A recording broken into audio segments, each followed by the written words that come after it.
영상 하단 더보기란 클릭하시면 간편하게 참여하실 수 있는 링크도 남겨놓을 거니까 이 링크 클릭하셔서 무료 정보방 입장하시기 바라겠습니다.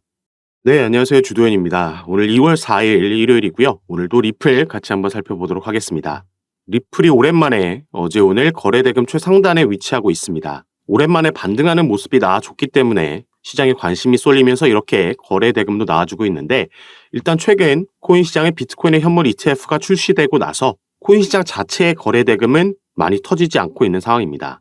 그래서 리플이 업비트 기준으로 거래대금 최상단에 위치하고 있긴 하지만 이 전체적인 거래량을 봤을 때 그렇게 유의미한 거래량이라고는 볼 수 없겠죠. 이렇게 반등이 나와줄 수 있었던 이유는 제가 이렇게 파란색으로 표시해놨던 하락 추세 채널 안에서 하단 이 부분을 찍었기 때문에 기술적인 반등이 나왔다라고 볼 수 있겠고, 이 밑에 보이는 RSI 지표에서도 보라색 영역 밑에 과매도 영역까지 왔었기 때문에 이런 흐름이 나왔다라고 볼 수 있겠고, 하지만 여전히 이 채널 안에서 움직이고 있다는 걸 확인할 수가 있습니다. 이렇게 채널을 벗어나는 움직임, 벗어났다가 다시 들어오는 움직임을 우리가 트랩이라고 얘기하는데요. 트랩이 나오게 되면 통상적으로 다시 반대편 채널까지 이동을 합니다. 그래서 이때도 트랩이 나왔고 반대편 채널까지 이동을 했죠. 이 리플이라는 코인이 전 세계적으로도 그렇지만 특히나 우리나라에서 상당히 관심을 투자자들이 많이 가지고 있는 코인입니다. 아무래도 리플이 가지고 있는 그 기술력과 앞으로의 미래 가치를 보고 투자하시는 분들께서는 당연히 관심을 가질 수밖에 없는 종목이고, 그래서 한국인들이 가장 사랑하는 코인이라는 별명도 있는 이 리플인데, 그에 반해서 립도 속이라는 얘기가 있을 만큼, 리플에 또 속았다라는 얘기가 유행처럼 있을 만큼 이 차트는 상당히 답답하게 움직이는 모습을 계속해서 보여주고 있죠. 긍정적인 소식이 나와서 상승을 해도 전부 다 반납하기 일쑤고, 또 호재는 다 반영하지 않지만 시장의 악재는 전부 다 반영하는 모습 보여주고 있습니다. 그리고 이렇게 반등이 나오기 전에 이미 데드크로스가 여기서 발생을 했었기 때문에 이 내려가고 있는 하락 추세 채널 안에서 하단 지지까지 찍고 올 수 있을 거라고 말씀을 드렸고, 그래서 이런 매수 타점을 카톡방에서 공유해 드렸었죠. 이건 리플뿐만 아니라 어떤 코인에 투자하시든 아니면 주식에서 투자하시든 마찬가지인데, 여러분들께서, 우리 개인 투자자분들께서 매수를 하실 때 어떻게 타점을 잡느냐, 이 부분을 다시 유심히 생각해 보실 필요가 있겠습니다. 자, 예를 들어 차트가 이렇게 움직인다라고 가정했을 때 어디서 사야지 가장 이득일까요? 당연히 이런 저점이 가장 좋은 매수 타이밍이겠죠. 그런데 대부분의 투자자들은 상승할 때 매수를 진행합니다. 우리가 흔히 말하는 추격 매수를 한다라는 거죠. 그래서 고점에서 물리고 잘 오르는 것 같아서 샀는데 내가 산 시점부터 하락하고, 이런 얘기를 주위에서 많이 들을 수 있는 겁니다.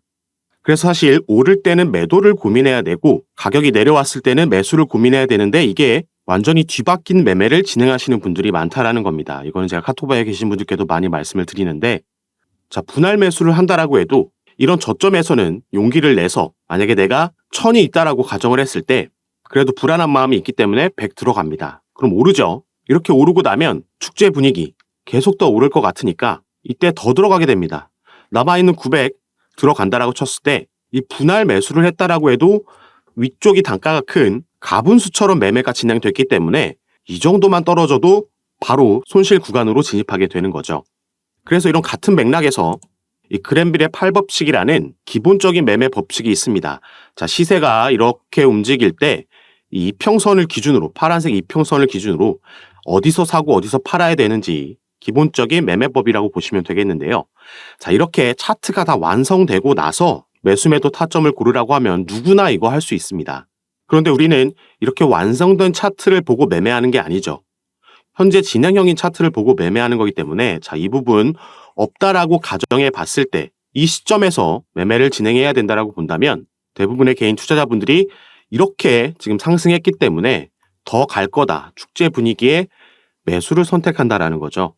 그리고 이렇게 바닥에 있는 시점에서는 공포가 가장 만연한 시점이기 때문에 여기서 매수하기는 쉽지 않다라는 겁니다.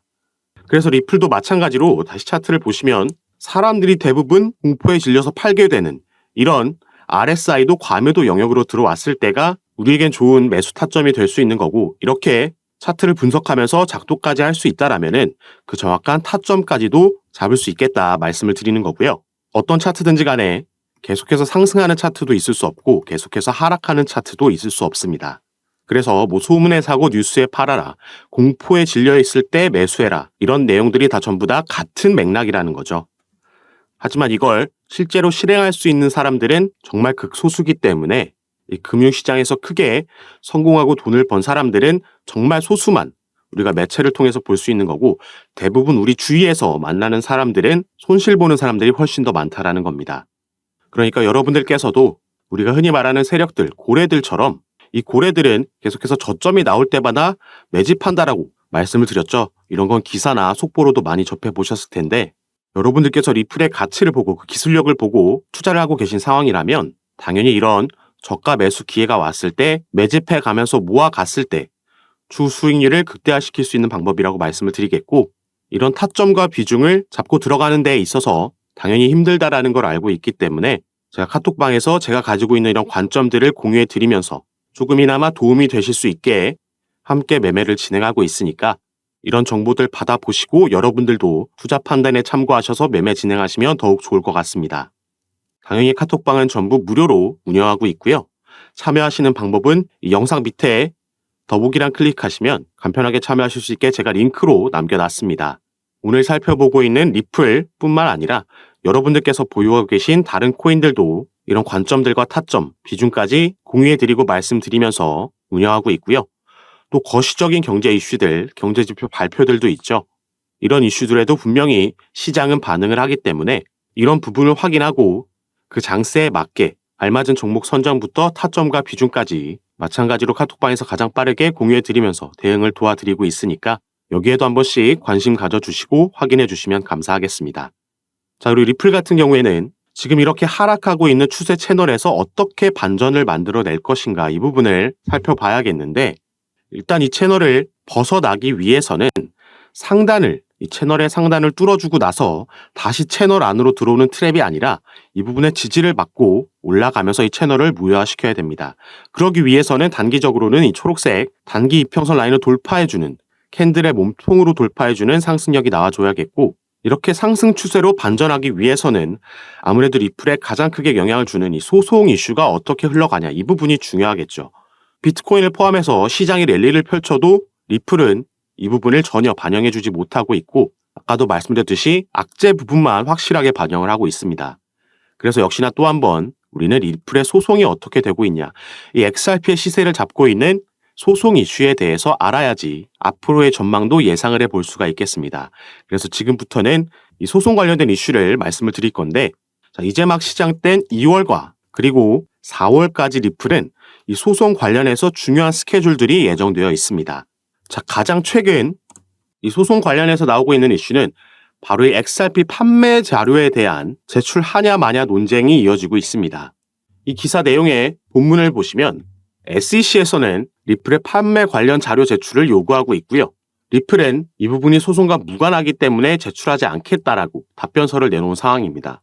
그래서 이 자료를 제출하냐 마냐 법원의 입장을 기다리고 있는 상황인데, 지금 SEC가 이런 자료를 요청하고 있고 또 리플이 거부하고 있는 데에는 이 다음에 지금 예정되어 있는 스케줄 때문이라고 볼 수 있겠는데요. 자, 이 자료는 작년 11월 13일에 토레스 판사가 양측에 보낸 문건입니다. 앞으로의 스케줄을 법원에서 정해줬는데, 자, 2월 12일, 올해 2월 12일까지 양측은 이 Remedies Related Discovery, 이 구제 관련된 서류를 제출하게 돼 있죠. 이 구제라는 건 이 약식 판결문에서 나왔던 기관들에게 판매된 XRP는 증권이라는 판결이 나왔기 때문에 여기에 대해서 얼마의 벌금을 요구하면서 이 벌금 합의로 마무리할 거냐, 이 부분에 대한 서류가 되겠습니다. SEC 측은 당연히 더 많은 벌금을 요구하고 싶어 하는 거고 리플은 반대겠죠. 그래서 이 내용이 바로 이 부분이라고 보시면 되겠습니다. 미 법원에서 리플과 SEC 합의안을 내년 2월, 이게 작년에 나온 기사이기 때문에 올해 2월이 되겠죠. 이때까지 마련하라라고 명령이 있었던 거고요. 아까 이 스케줄을 다시 보시면 양측이 2월 12일까지 이 서류를 제출하고 플레인티프, 소송을 제기한 SEC를 말하는 거고요. SEC에서 여기에 대한 요약 서류를 3월 13일까지 제출해야 됩니다. 그러면은 디펜던트인 리플이 여기에 대한 반박문을 제출하고 4월 29일에는 다시 SEC가 답변서를 제출하면서 이 스케줄이 마무리되게 되는 거죠. 자, 4월이 되면 이 기관에게 판매된 XRP에 대해서 이 벌금 합의가 어떻게 진행되는지 그 윤곽이 드러날 겁니다. 그러면서 여기에 대한 결과는 5월쯤 나올 거라고 볼 수 있겠는데, 자, 4월 달에는 이거 말고도 리플은 또 다른 SEC와의 이슈가 있죠. 이 약식 재판에서 기관에게 판매된 XRP는 증권이라는 판결문이 나왔지만 2차 시장 판매, 개인들에게 판매된 XRP는 증권이 아니다라는 판결문이 나왔습니다. 그래서 당시에 리플이 급등을 만들어냈던 건데, 여기에 대해서 SEC가 중간 항소를 요청했었고 이 부분이 기각당했었죠. 그래서 이제 중간 항소 없이 정식 재판으로 회부되게 된 거고, 이게 또 올해 4월로 예정되어 있습니다. 그래서 당시에 SEC가 중간 항소를 요청했을 때 법원이 여기에 대한 기각 명령문을 이렇게 보냈었고, 이 서류의 가장 마지막을 보시면요.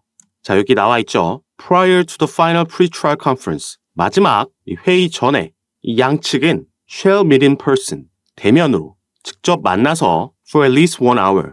적어도 1시간 이상 to discuss settlement of this matter. 합의에 대해서 논의하라라는 법원 명령이 있었습니다. 자, 이 회의는 바로 위에 나와 있는 4월 16일로 예정되어 있고, 이전에 만나서 1시간 이상 대면으로 합의에 대해서 얘기를 하라고 했던 거죠. 그래서 우리가 가장 기다리고 있는 이 소송이 종료되기 위해서는 가장 베스트 시나리오는 합의로 마무리가 되는 거겠고요. 그게 아니라면 결국 정식 재판으로 회부돼서 여기에 대한 결과가 나오고 패소한 쪽이 항소를 진행할 거고, 결국 대법원까지 가게 되면 이 부분은 추가 3년이라는 시간이 더 소요될 수 있습니다. 그래서 리플은 올해 2분기가 정말 중요한 분기점이 될 수 있다 보여지고 있는 거죠. 다행히 이 합의에 대한 부분도 아예 가능성이 없지 않다라고 보여지고 있는 이유는 SEC는 리플과의 소송에서 지금 계속해서 패배하고 있습니다. 자, 약식 재판에서 거의 패소와 다름없는 판결문이 나왔던 거고, 중간 항소도 기각당했죠.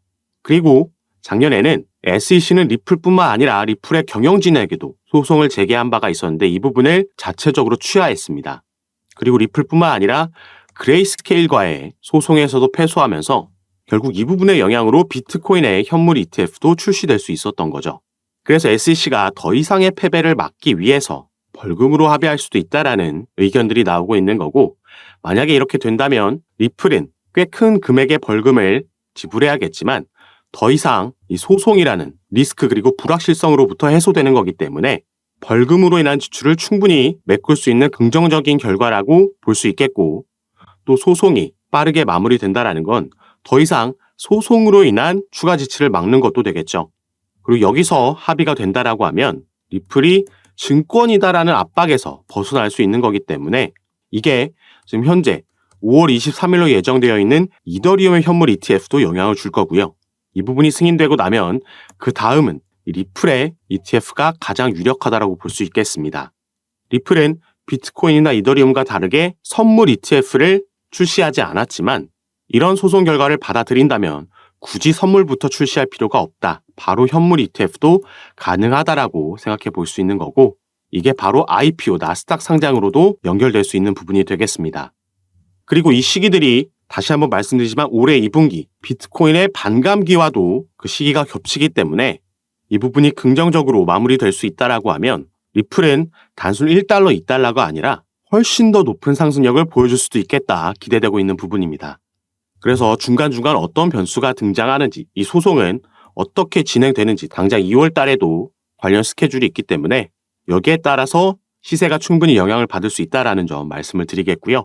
새롭게 나오는 이슈들 카톡방에서 가장 빠르게 공유해 드리면서 우리는 어떻게 타점을 가져가면 좋을지 그 비중과 전략까지 말씀드리면서 대응을 도와드리고 있으니까 이런 부분 받아보시고 여러분도 투자 판단에 참고하셔서 매매 진행하시면 더욱 좋을 것 같습니다.